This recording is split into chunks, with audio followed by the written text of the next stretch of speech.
Oh, we had a great time on Friday night watching that movie because one of the main characters, Carl Frederickson, is just like us.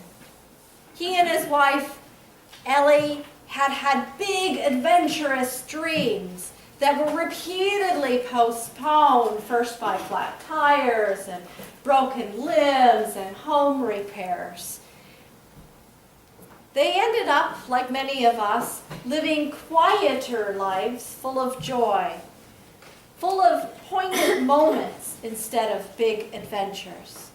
And then, when Carl's wife died, he was left alone in his bitterness, dusting off his memories of Ellie, until two things happened. First, an unfortunate and unintentional accident results in a court order for Carl to move to a retirement community because he had been declared a menace to society. And secondly, Russell rings his doorbell. The accident creates a now or never moment that initiates a brand new adventure. And Russell brings Carl love and hope along with an abiding friendship. Sometimes Jesus looks like the person who just won't let us go, who rings our doorbell, and when we're forgotten and all alone, and transforms the next stage of our life. Ruth rings the doorbell for Naomi. Naomi was an Israelite woman who'd found herself alone in a foreign land after the death of both her husband and both of her sons. Naomi, whose name means pleasant, said to call her Myra because it means bitter. She went to Moab with her husband and sons on a great adventure full of expectations, but in the end returns to Bethlehem empty. She moans. She shakes her fist at God, and she blames God for the unhappiness in her life. Like Naomi, many times we too want to blame God for things that happen, but often as not, the sad things that happen are simply a part of a long chain of sin, or a series of calamity caused by human sin, ricocheting off generation to generation. You know, we misuse the environment and then wonder why we have drought and famine. We protect ourselves from those who are different and then wonder why we have issues with race or problems between nations.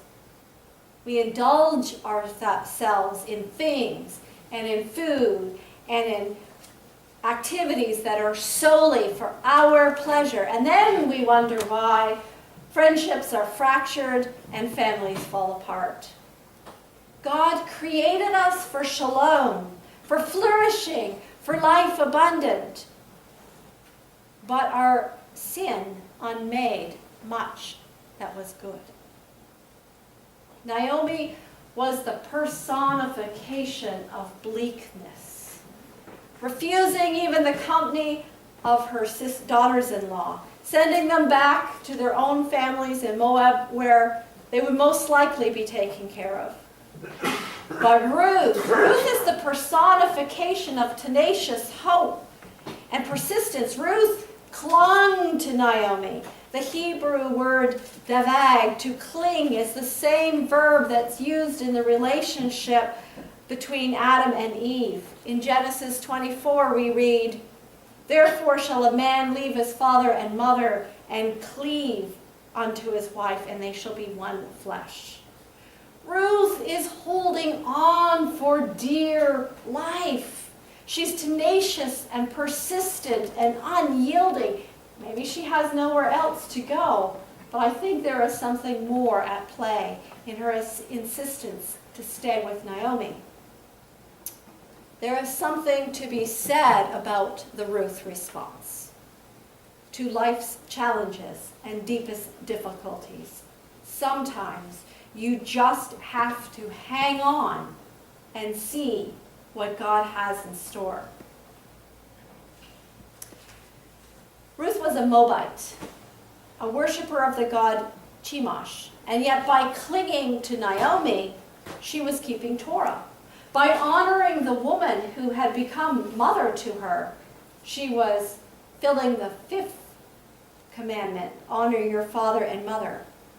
And when she vowed, your people will be my people and your God will be my God, she was obeying the 1st commandment, thou shalt have no God before me. Ruth does the unexpected and becomes the one that God works through. And as they enter Bethlehem, the barley harvest is just beginning. That crunch of barley underneath the woman's sandals is the sound of hope. The barley harvest leads to a meeting with Boaz, who ends up marrying Ruth and supporting Naomi. And through the whole story, the sad parts, Naomi's angry rant, Ruth's unexpected plot twists, God remains God. God brings unlikely people together, and just as you begin to lose hope, the barley crunches under your sandals or the doorbell rings. It makes me wonder who will be our Ruth and our Russell for our congregation. The children from the music ministry or movie night, Rudy Rivera, our intern from the University of Baltimore, who is making a promotional video about the Christian Assistance Program, the woman who brought meals and flowers to Peggy a couple of weeks ago when her mom died. Or are we to be the Ruths and the Russells for others? Will these backpacks, so carefully packed, so completely filled with everything a student needs, including prayer, will they be the thing that provides hope for a student in Ridgeway Elementary or Severn Elementary School? You know, our movie nights have already led to a new relationship with Van Bachlen Elementary School. And folks have already begun to work on the renewal of their staff room. Will we cling to Van Bachlen and become a lasting blessing for them? I wonder how God will work through us. Frederick Buechner, a renowned American writer and theologian, compared life to the Hebrew language in his book, The Alphabet of Grace. The Hebrew language contains no vowels, only consonants. So you have words that when written look like this.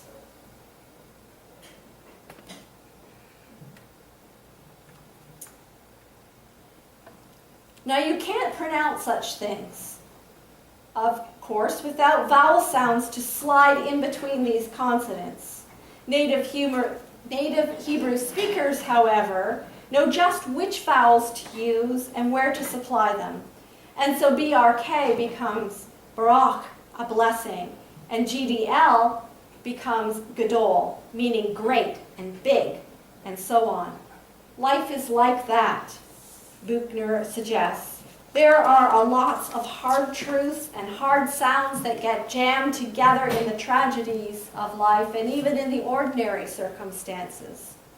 And it doesn't always make sense, and it isn't pronounceable, but it is finally through faith that provides the vowels at just the right moment, making even now a little bit of sense.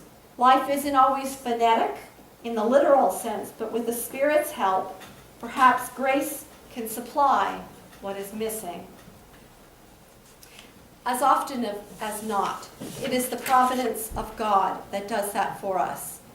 And the providence can slide in those vowels in very surprising ways and places, just as in the story of Ruth.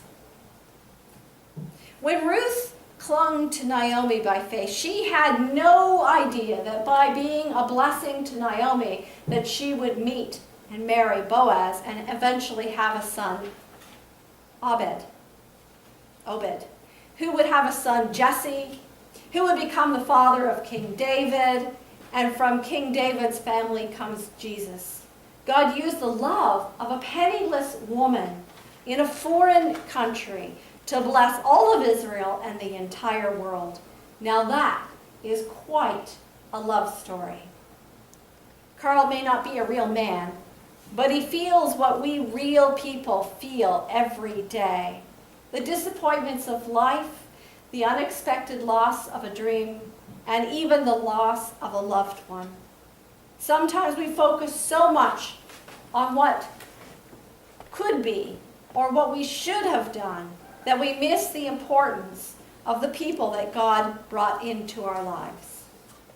Life is the greatest adventure of all, and God intends for us to have an abundant life and to enjoy and learn from every step along the way. Amen.